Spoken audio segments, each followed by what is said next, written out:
Tomorrow is election day in New York, which might elect its first Muslim communist mayor, even as the polls are tightening up in the home stretch and President Trump weighs in. The elections in New York, in New Jersey, in Virginia, and elsewhere will set the stage for the midterms in 2028.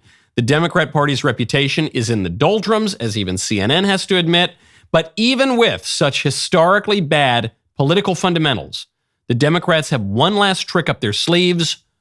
On Friday, a federal judge ruled that President Trump cannot exclude illegal aliens from voting. I'm Michael Knowles. This is the Michael Knowles Show.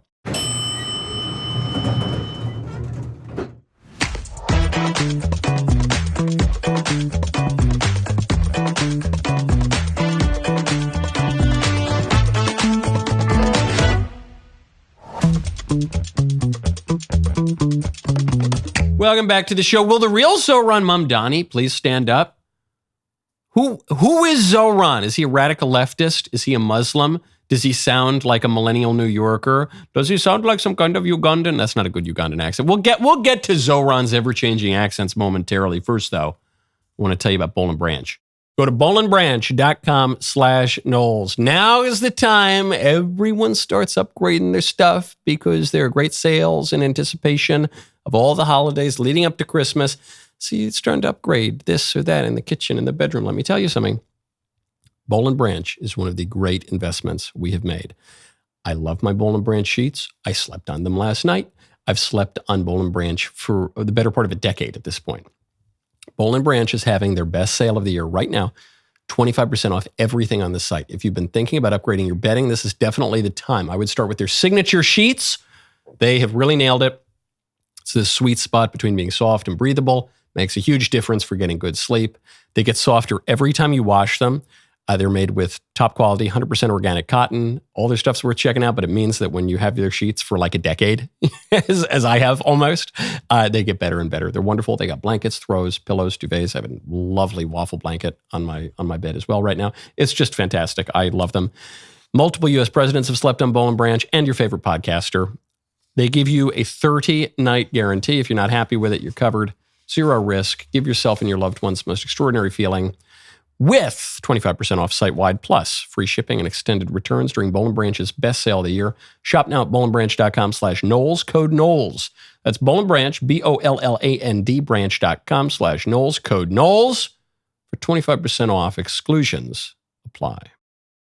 So Zohran, a chameleon, a political chameleon who might take over New York, though the polls are tightening dramatically. I'm not going to say it's a dead heat. It's not true. But with the momentum, it really might end up being a dead heat by the end of today. Voting is tomorrow.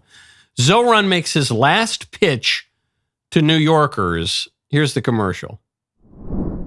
مرحبا، أنا اسمي زهران ممداني وعم رشح حالي ليكون العمدة الجديد في مدينة نيويورك. بعرف شو عم تفكروا، شكلي كأني صهركم من الشام، بس العربي تبعي بده شوية شغل. مع هيك أنا حابب اليوم أطلب دعمكم يوم 4 نوفمبر. العيشة بنيويورك صارت غالية للكل. ازيك يا باشا؟ كل شيء تمام؟ وصار صعب نعيش فيها ونربي أولاد. I think many people are going to look at that and say, wow, that's AI. Those racist Republicans are making Zohran seem like a foreigner, only appealing to foreigners, doesn't speak English. You know. It's not AI. That's a real ad. That's a real ad. And he made it to appeal to foreign-born New Yorkers. Can you even say New Yorkers? Who they don't primarily speak English. He's appealing to Arabic kind of memes and customs and behaviors and language. And you know what, kids?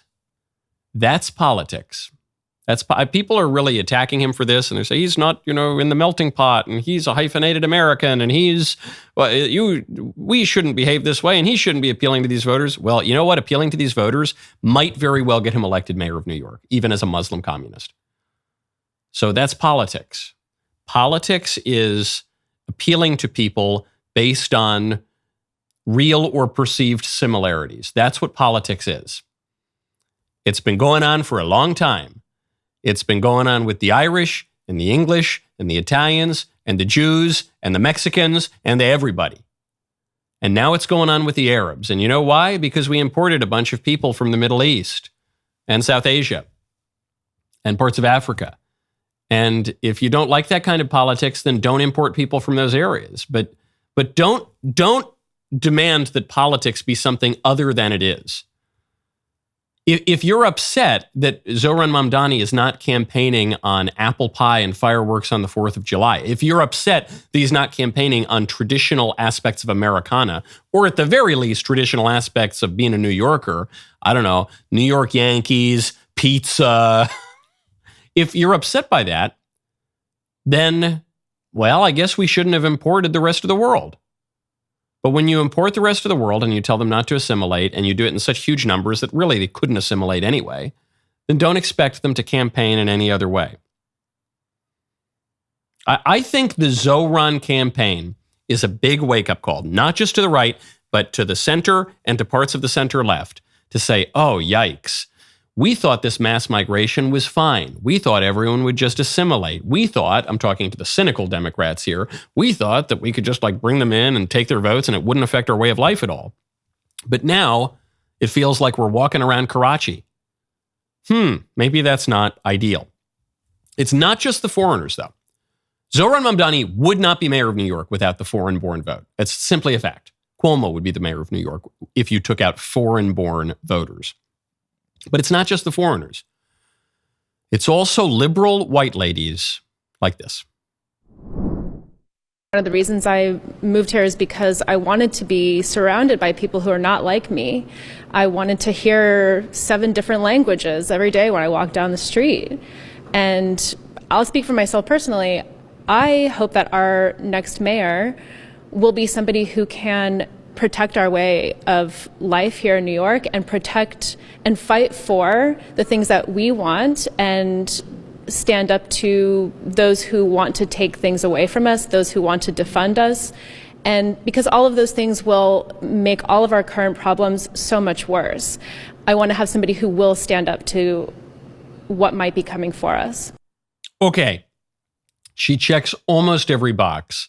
The short, kind of silly haircut, wearing a men's jacket, describing how she moved to New York from somewhere else. She was dissatisfied with her hometown.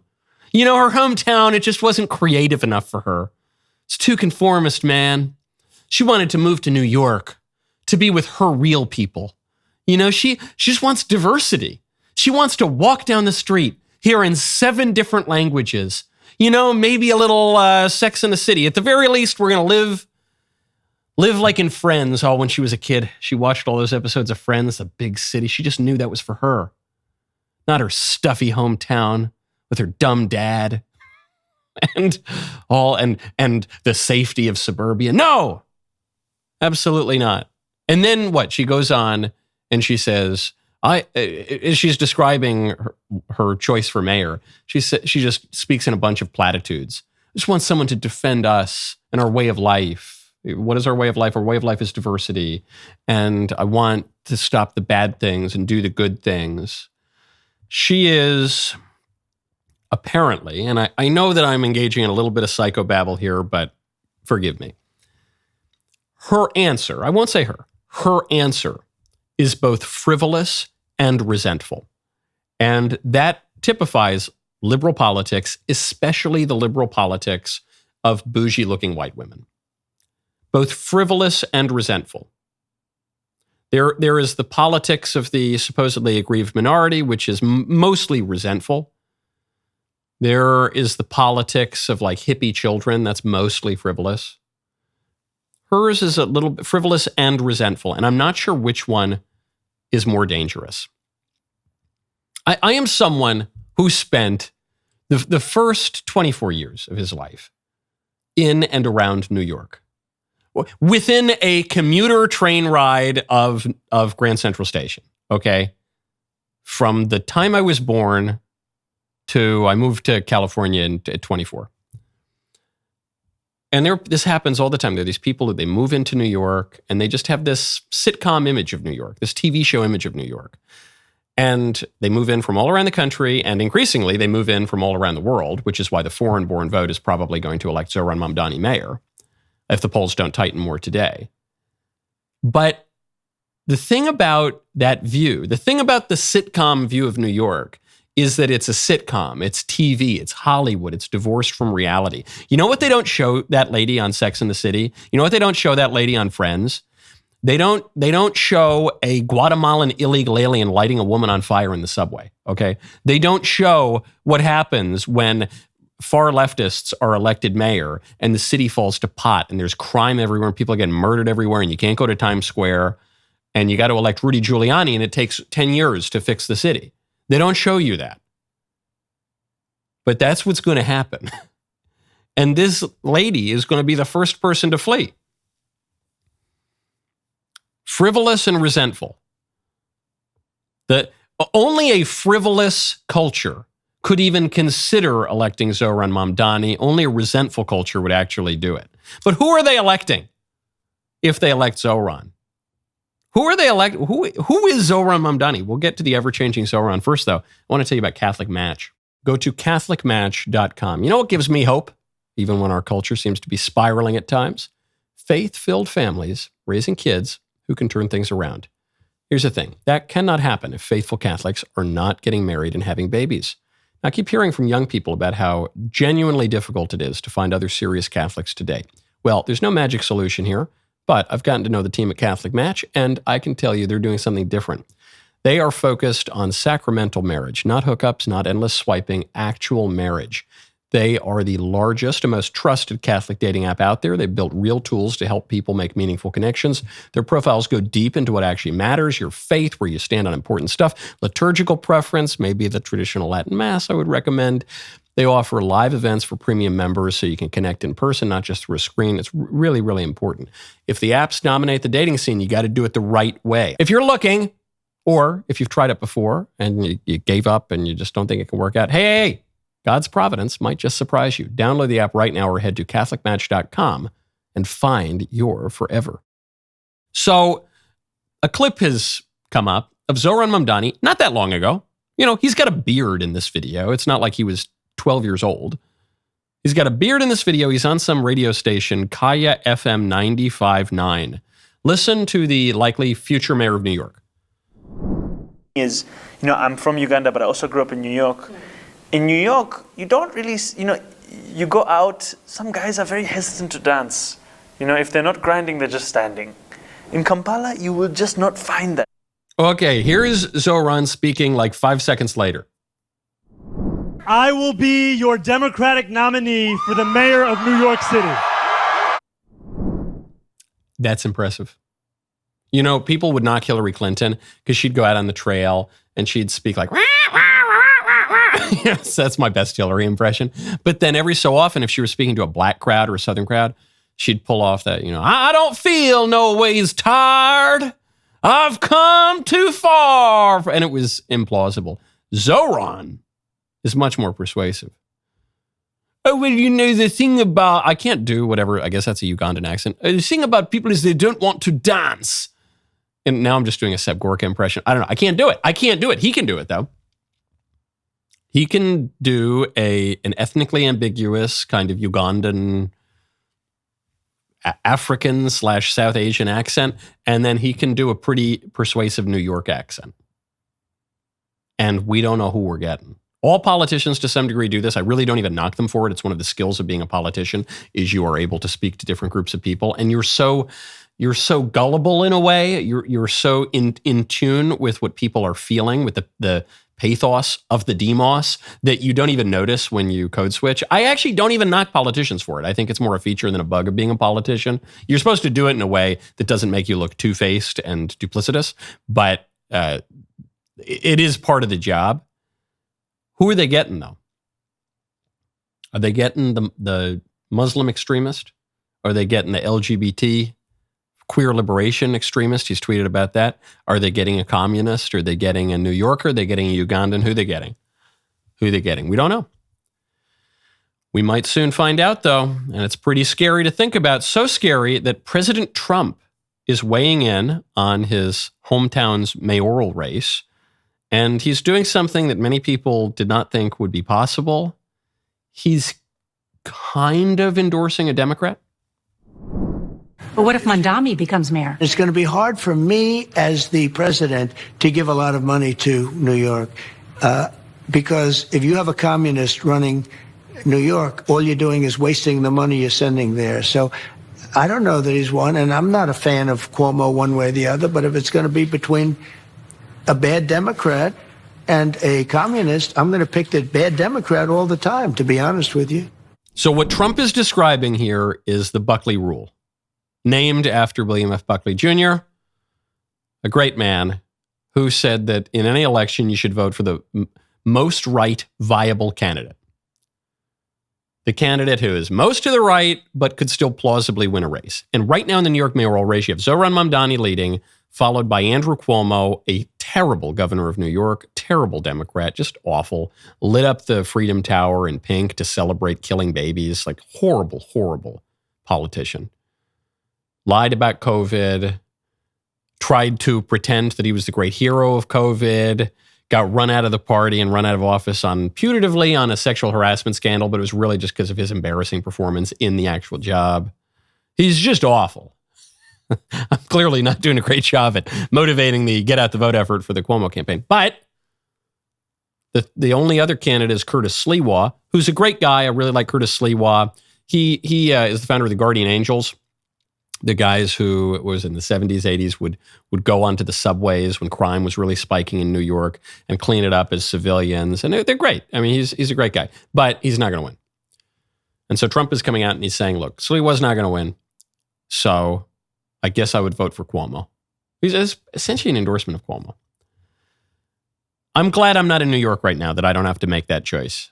But there are two schools of thought on this, especially from the right. The one is, democracy is the theory that the common man knows what he wants and deserves to get it good and hard. Let those New Yorkers suffer this Muslim communist. He's going to destroy the city, serves them right, screw them. That's why I moved out of New York. They're going to realize the error of their ways. Maybe they'll come around. Even if they don't, who cares? That's one school of thought. The other school of thought is, actually, we don't want a communist running New York, or America's greatest city. Actually, that would be bad for us because our cities are part of our country. And we don't want that. I do care for my fellow Americans, and I would like to visit New York at some point, and I don't want a communist there. And of the two, I tend to lean more toward the latter. I am not libertarian. I'm not individualist. I don't want to watch parts of the country burn just to prove a point.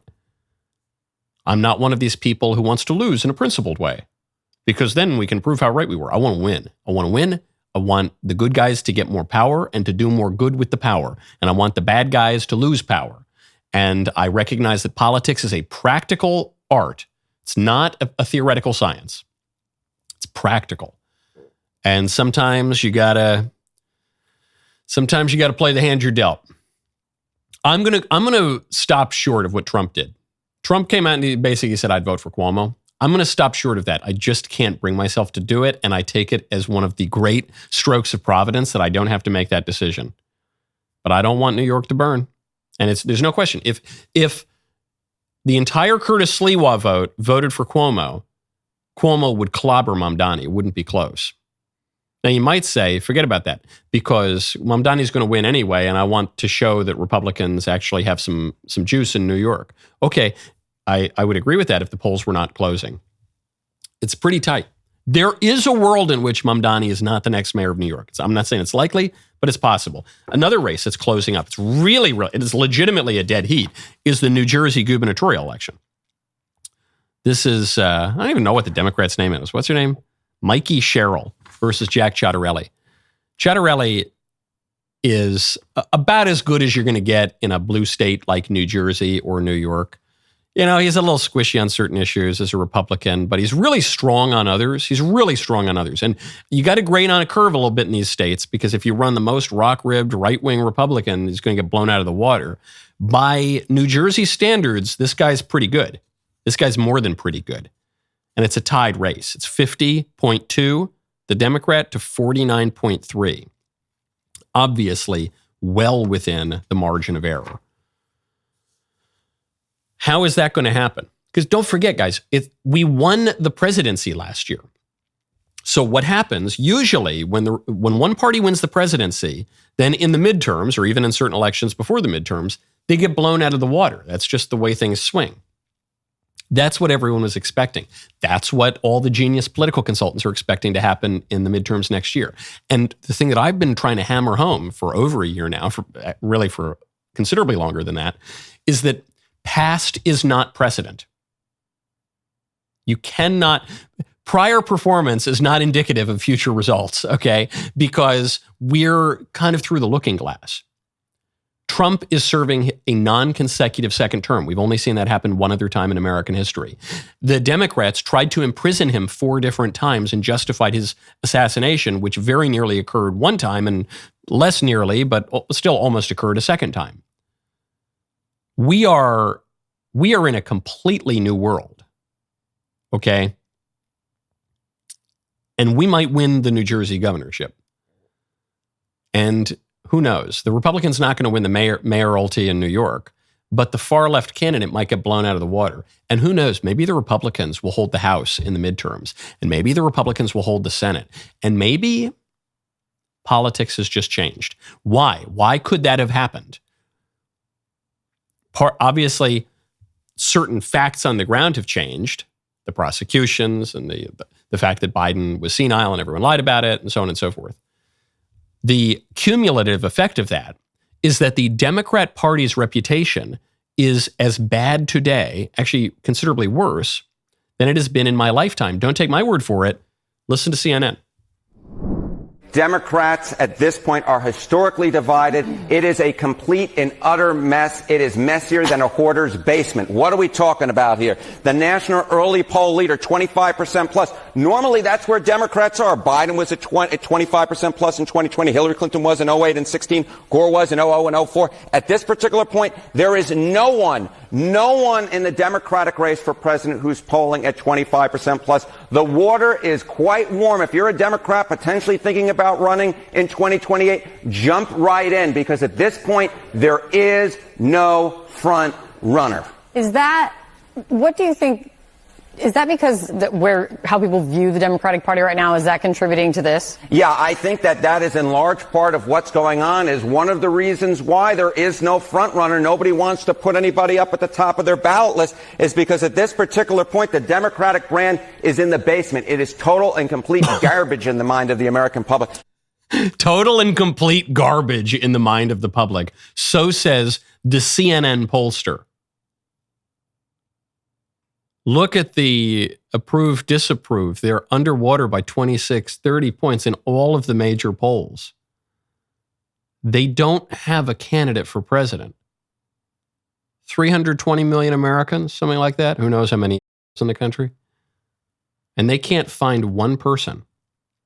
Notice in the numbers cited there, it's not that it was always the eventual nominee who was leading the pack, who was at 25% by this time in the election cycle. It was Gore 2000, but also Gore 2004. It ended up going to John Kerry. It was Hillary in 08, ended up going to Barack Obama. Then it did go to Hillary in 16. But it was Biden, and Biden ultimately did get it. But at least they had someone. It'd be one thing if they said, the leading candidate right now is Bernie. Isn't that fun? But Bernie is just too old, and he's probably too radical, and there's no chance. But you say, well, at least they have someone. At least there's some cohesion to their party. At least there's some direction. At least there's some leadership. They don't have any of that. They don't have any of that. And why? Because they followed their slogans to their logical conclusions, and their logical conclusions were deeply unpopular. A lot of this is still the hangover of the Democrats embracing sexually mutilating children. I know that was like a really hot cultural issue that we all talked about ad nauseum, and then the Democrats kind of backed off it, and now it seems almost dated because we won the issue. We did win the issue. Don't forget how we got here. The Democrats said they wanted to sexually mutilate children based on the New Age spiritual belief, Gnostic notion that a boy can really secretly be a girl. The Democrat Party embraced that. The whole party at every level, all the way up to the most supposedly moderate mainstream people. And I'm just using that as one particularly egregious example. But you can see it on a whole host of issues. The Democrat Party broadly embraced the notion that borders are evil and we need to flood the country with face-tattooed Guatemalan gangsters. Okay? And they said that to Middle America. They said that to Peoria. They said you're racist and evil if you don't want a bunch of Venezuelan killer drug dealers coming into your daughter's school. They said, all of them said that. They, on issue after issue, said white people are evil. They said men are evil. They just said that basically explicitly. And now, believe it or not, their brand is in the doldrum. Why is CNN admitting this? I'll tell you, is it because CNN got honest all of a sudden? I don't think so. I mean, I don't know. I get a kick out of this pollster. Maybe he's more honest than most of them there. But I'll tell you why they're saying this. Because CNN suffered its own kind of reputational collapse after 2024 election. After the 2024 election, their ratings collapsed, as did the other left-wing networks' ratings. Why? It's not because conservatives tuned out. It's because the left tuned out. And the left tuned out because they got lied to. Because they realized that what was being aired on those networks was worthless. So they brought some consequences to the networks. The networks have no other choice. What else are they going to say? So they're now entertaining, trying to grapple a little bit with reality, and the reality is absolutely brutal for the Dems. Now, the Dems have one last trick up their sleeves, which we'll get to in 1 second. First, I want to tell you about ExpressVPN. Go to expressvpn.com/Knowles. Do you think anyone knows you better than you know yourself? Well, someone does.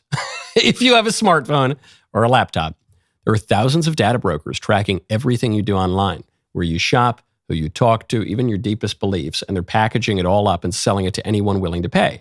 Marketers, political campaigns, you name it. So what can you do? You could go off the grid completely, or you could protect yourself with ExpressVPN. Here's how it works.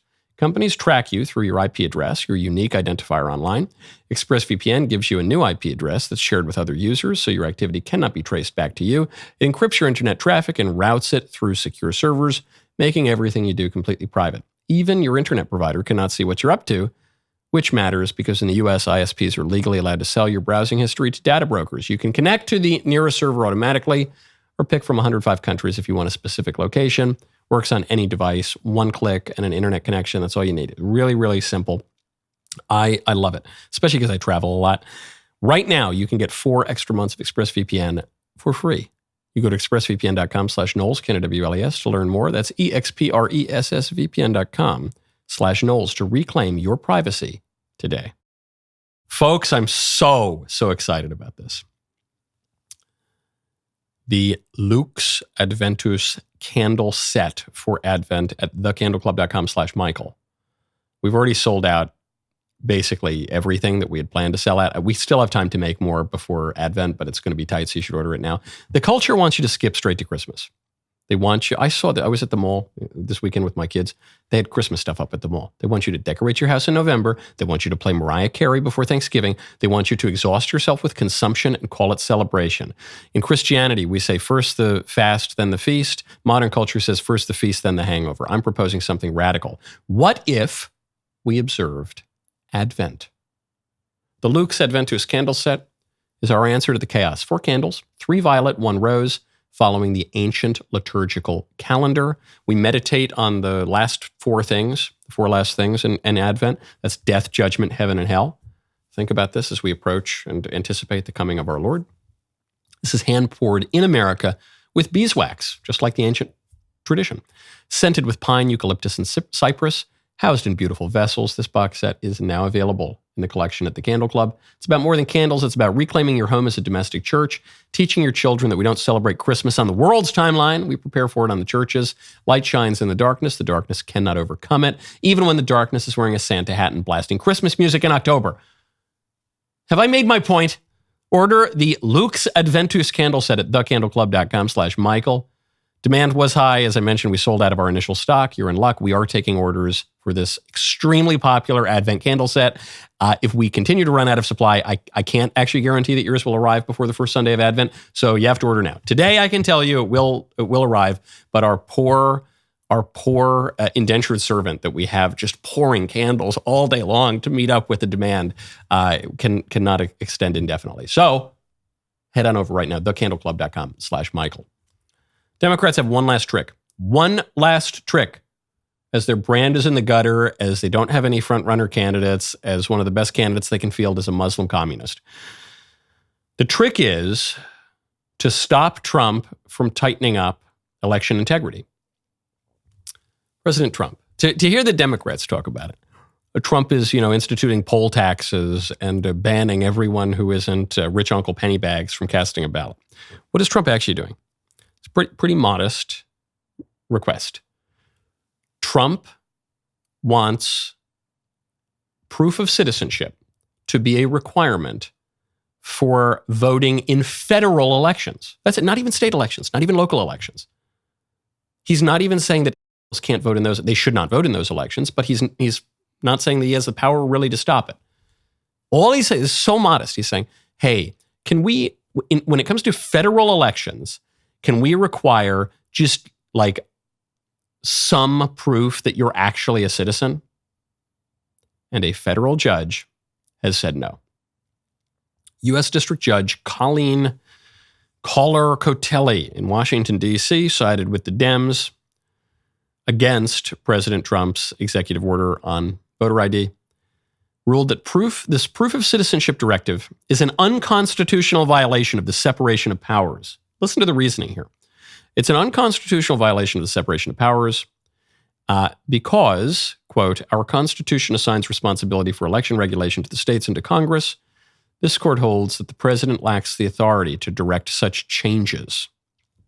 Okay, so you see, it's the best argument that the left can make as to why the federal government can't say that you need to be a citizen to vote in federal elections.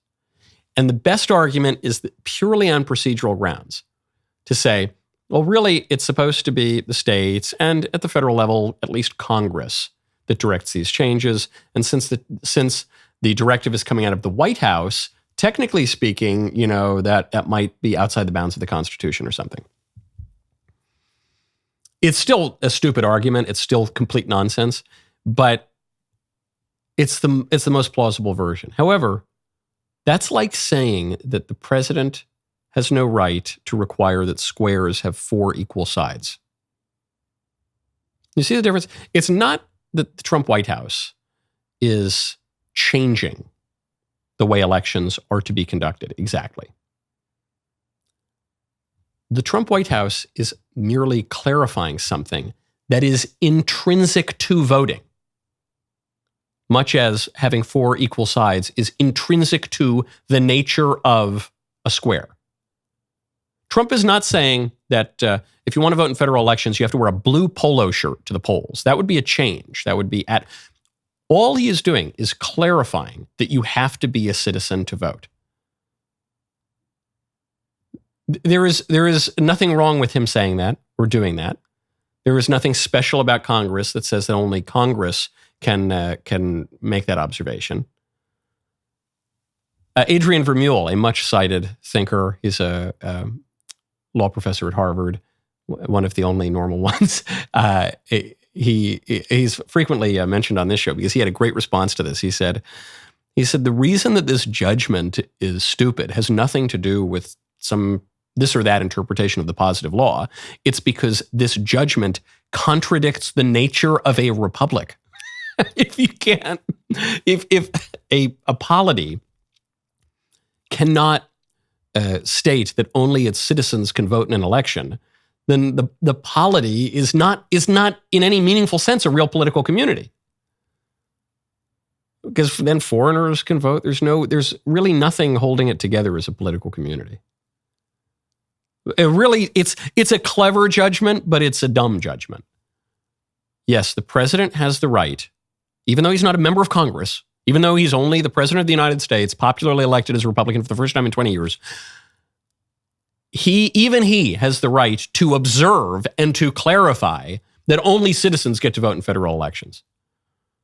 He even has the right to say that squares must have 4 equal sides. This is their best shot. And I think, the Democrats have told us for years voter fraud is fake and it's not real. And we say, oh, good, if it's not real, then let's require proof of citizenship. And they say, well, no, we can't have that.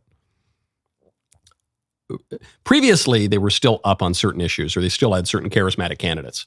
Barack Obama, He might be the last one they had. No, they've had some others. And on certain issues, they were doing well. Now they're on the wrong side of virtually every 80-20 issue. They don't have any candidates. They don't have any front runners for 2028. They've got nothing. The only thing they have is voter fraud right now. And federal judges are doing their very best to keep it in place.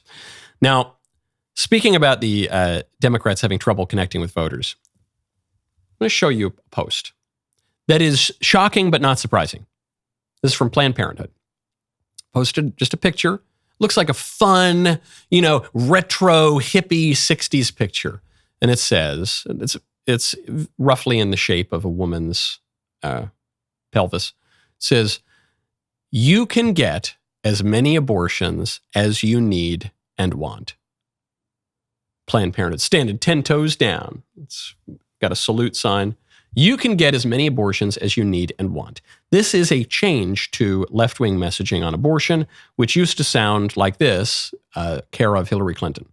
We can support a woman's right to choose that makes abortion safe, legal, and rare, and reduces the number of abortions. You remember that? Some of our listeners are going to be too young. They were but a glint in their father's eye when Hillary Clinton was running for president in 2008.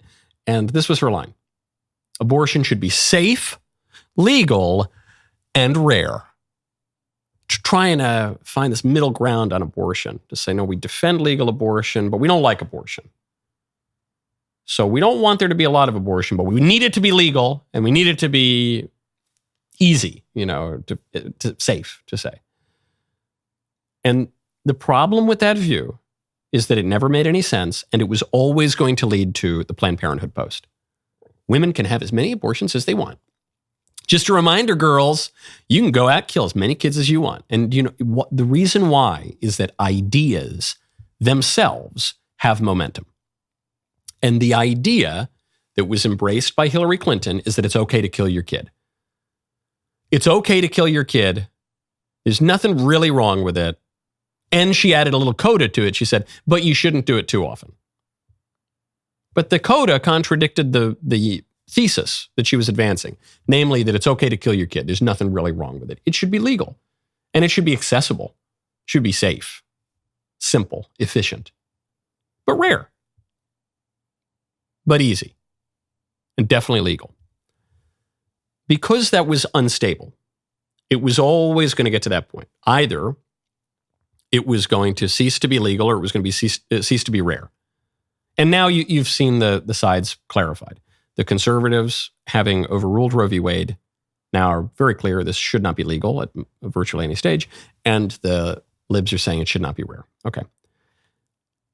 I mention this, one, because it's abhorrent and you should see these people for what they are. Whenever someone says, I think abortion should be safe, legal, and rare. I'm personally opposed to abortion, but I think it needs to be legal. What they're saying is, I'm fine with murdering little babies, but I'm too much of a coward to admit it.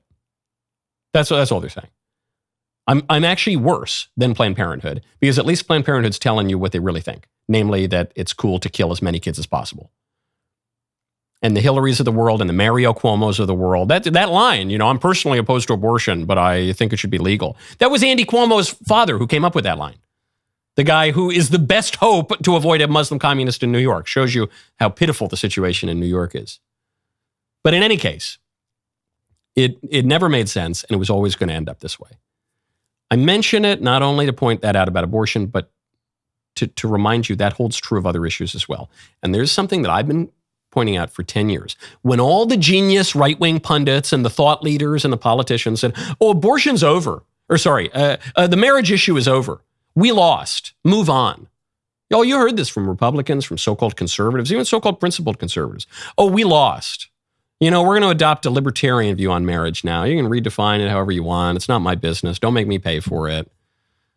We lost. It's over. And I was one of the people who said, actually, I don't think we did lose. I mean, we've had a setback, but marriage is not just some aspect of the positive law. Marriage is not just some fad. It's the pre-political institution, the building block of all of politics, and part of human nature. And the natural law, because man is inclined to live in an ordered society and we're a coupling creature. So I don't think it's just going to go away. And I think when people recognize the conclusion, the logical conclusion of the absurd idea of same-sex marriage, they're going to return to normal. That was my thesis. You know how much I hate to say I told you so. But look what's happened. You've seen a collapse in support for same-sex marriage. I think approval of same-sex marriage is now at 54%. It's still quite high, but it's way down from what it was. Why? Because ideas have their own momentum. So the feminist idea that men and women are the same led to the gay rights movement, so-called, that said that men and women are the same, which led to redefining marriage, which said that men and women are the same. So if men and women are the same, then a man and a woman in a union is the same as a man and a man, is the same as a woman and a woman. And I think a lot of people would have been happy to stop there, but the ideas have momentum. And so the idea kept going. It said, well, if men and women are the same, then a man can become a woman. That's the transgender idea. If men and women are the same, and a union of two men is the same as a man and a woman, then two men need to be able to have a baby. Now, two men can't have a baby together. If you took 7th grade biology class, you know that. So that means that two men, in order to have their equal rights, because they're married. They're married, just like, even though matrimony comes from the word mater, which means mother, and there are no mothers involved. No, they're married. Just as surely as Jim and Sally down the street are married. So they have a right to a baby, and so we need to open some baby stores. And we need to create a market for men to buy the eggs of women and then gestate a baby in another woman and then intentionally create a child to deprive him of his natural mother. And we have to do that for them to have their equal rights. And then once the kid comes out, we need to let the kid pick his sex and become the opposite sex. And we need to sexually mutilate the kid. All of that comes from the same idea. And so I pointed out when the transing the kids thing was the straw that broke the camel's back, really destroyed the Dems' reputation. I said, we're not just going to stop there. Now that the idea is moving the other direction, the momentum is going to continue in the other direction.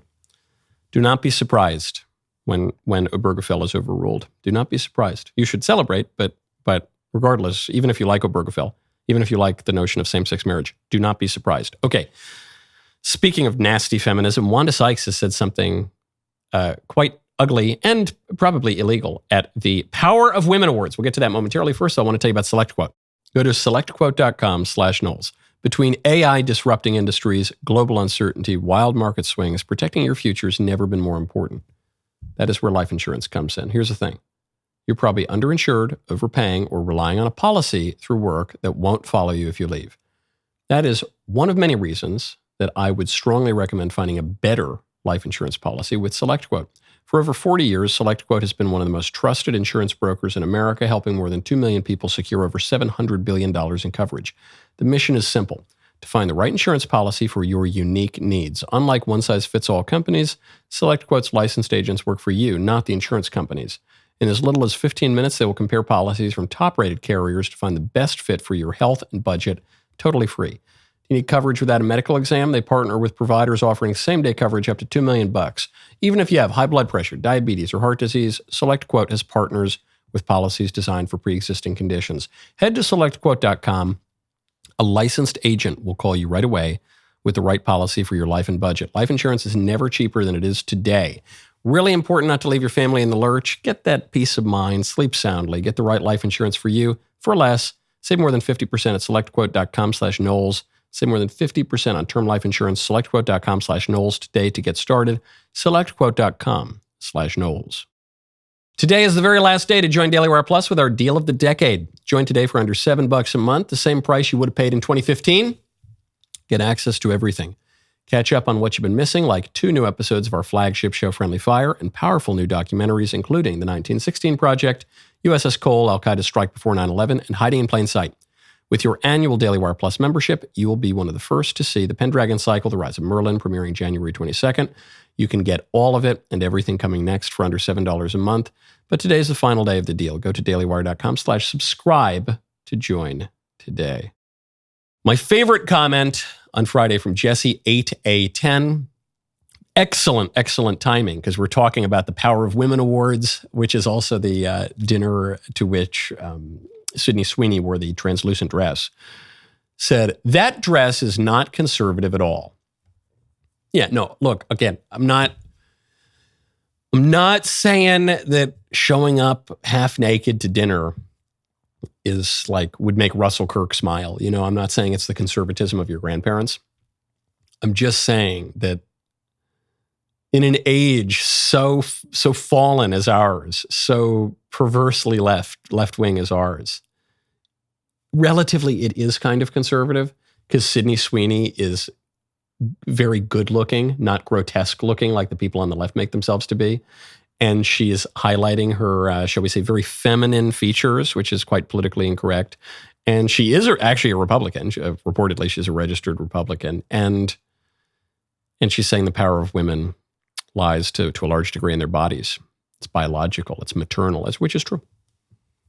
So that's my Straussian reading of the Sydney Sweeney dress. I'm not saying, it doesn't need to go in the compendium of great conservative thought next to Edmund Burke and Donoso Cortez. Okay, I'm just saying it's more right-wing than the other stuff. Okay, so at the Power of Women Awards, Sydney Sweeney was not the only person speaking. Would that she had been, but Wanda Sykes showed up. Wanda Sykes, a comedian of sorts, very left-wing. She gets up there and she just goes off on how much she hates hiring men and white people. I'm gonna be up front with you. If when it comes to a position and I look on the paper and they right there, or she might be right here, and he's up there, I'm hiring the woman, and that's just how I operate. And I'm be honest with you, if she's a black woman, you got the job. Girl, you got the job. So what she's describing is literally illegal, though it happens a lot, and it is what DEI is. But I guess she's trying to tell a joke, but I think she's being pretty serious there. I don't think she's just kidding. I think she's serious about that. And can I say something controversial? Can I say something that could get me in trouble? It's kind of human nature. I don't know that she's totally, it's illegal what she's talking about. But I get it. It's human nature. It is human nature to like people who are similar to you. This is complicated by problems of mimetic desire, by the rivalries between brothers. It's not the be-all and end-all of the story. But broadly speaking, this is a fact of politics. We cooperate better with people who are like us. And that's all she's saying. She's saying, I prefer women to men and black people to white people. And I prefer black women most of all. And even if there is someone who is more qualified for the job on paper, more impressive in an interview, I will pick the person who is more like me than the person who is more different from me. That's what she's saying. And that is human nature. It's human nature. So where does that leave us? Does that mean that, white people should just hire white people and black people should just hire black people and women should just hire women or whatever? No, I don't think so. I don't think that would be most conducive to human flourishing. However, what it means is that we need to establish some basis of similarity in the country. That's really what that means. The only way to grapple with the obvious fact of human nature that Wanda Sykes is unwittingly describing, namely that we're inclined to like people who are similar to us. The only way to grapple with that in a diverse nation is, well, one, maybe to put some official pressures on uniformity, like reducing mass migration and reducing all of the push for multiculturalism and all the rest of it. But even just within the people who are already here, we need to focus on areas of unity. We need to push for a greater religious cohesion, certainly. And we need to exclude people who undermine the religious foundation of the polity. We need to push for more common behaviors and habits and common culture, which is frayed with the decentralization of culture and the advent of social media. We need to push for more uniform standards. The left tried to do this. The left tried to do this with the woke standards. The people overwhelmingly rejected it. That's why the Democrats are in the doldrums now. Our opportunity, we should not take the wrong lesson from this. What we have to do now is not just say, well, that goes to show you that people hate standards. No. They hated the libs' woke standards. That's what they rejected. Across all demographics, you saw movement to the right because of the woke lib standards. We need to offer our own standards that are good. Our own standards, like good is to be pursued and evil avoided. Like beautiful things should be promoted and ugly things should be discouraged. Like the truth should be protected and falsehood should be discouraged. Like we shouldn't celebrate it when people are assassinated just for being our political opponents. We need to offer different standards and different taboos. That's what's going to bring people along. That's what's going to create common areas, like similarities, that are the only way to overcome the very real aspects of human nature that Wanda Sykes is describing. One last point before we go. Jon Stewart, liberal, comedian, kind of political commentator, host of The Daily Show. Jon Stewart just made a great point. He was speaking at the New Yorker, and he was actually punching left. He was hitting the New Yorker from the left. And he pointed out that he has family members who are on the right. And he described how he thinks the left should interact with them. I've got people in my family that are to the right of Attila the Hun. And when people tell me, like, how can you platform that person on your show? I go, I platform my uncle every Thanksgiving. And by the way, I love him. He's a three-dimensional human being who has qualities that I really admire, things about him. And we've lost that. We've lost the ability to love people because we litmus test at every point, in every single moment. This is great. This is a really beautiful clip from Jon Stewart. I love the way he says, I love him too, because he doesn't do it in the glib way that liberals sometimes do. They say, occasionally, on the rare occasion that you hear a liberal say, yeah, I got some right-wingers in my family, but we love them. Oh no, we love them. It's usually with this air of, oh, I'm just barely holding on, but I don't know if he's coming to Thanksgiving next year. I don't know. We love him, but it's just really hard. He just really screws up Thanksgiving every year, but this year at least we'll endure it. That's usually how it sounds. That's not what Jon Stewart said. He said, I got people in the family to the right of Attila the Hun. You know, I platform my uncle every Thanksgiving. And by the way, I love him.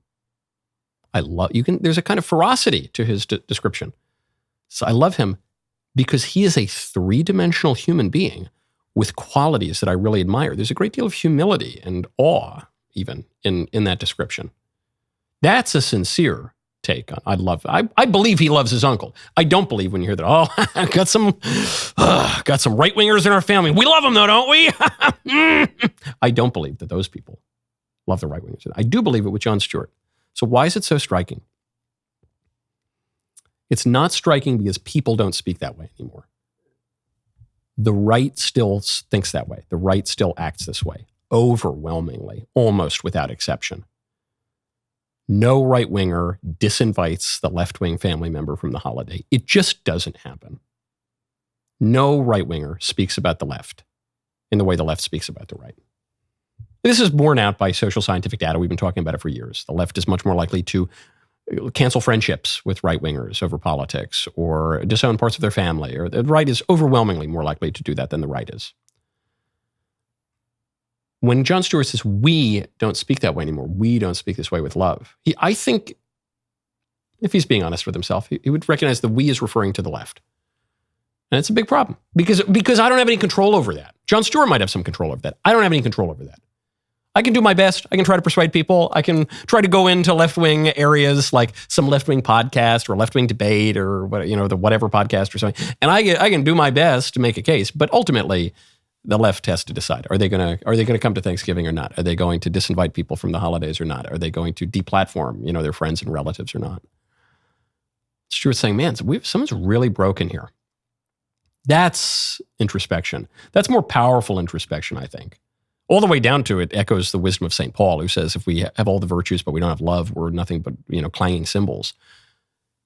But you get the CNN poll. You get the fact that there's no leader on the left. You get the fact that New York is about to head to the doldrums either way.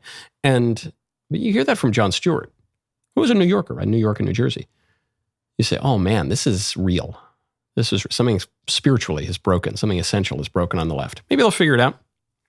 Maybe they won't. I hope they do figure it out, though. Today's Music Monday. The rest of the show continues now. You do not want to miss it. Become a member. Use code Knowles, Canada, WLAS at checkout for 2 months free on all annual plans.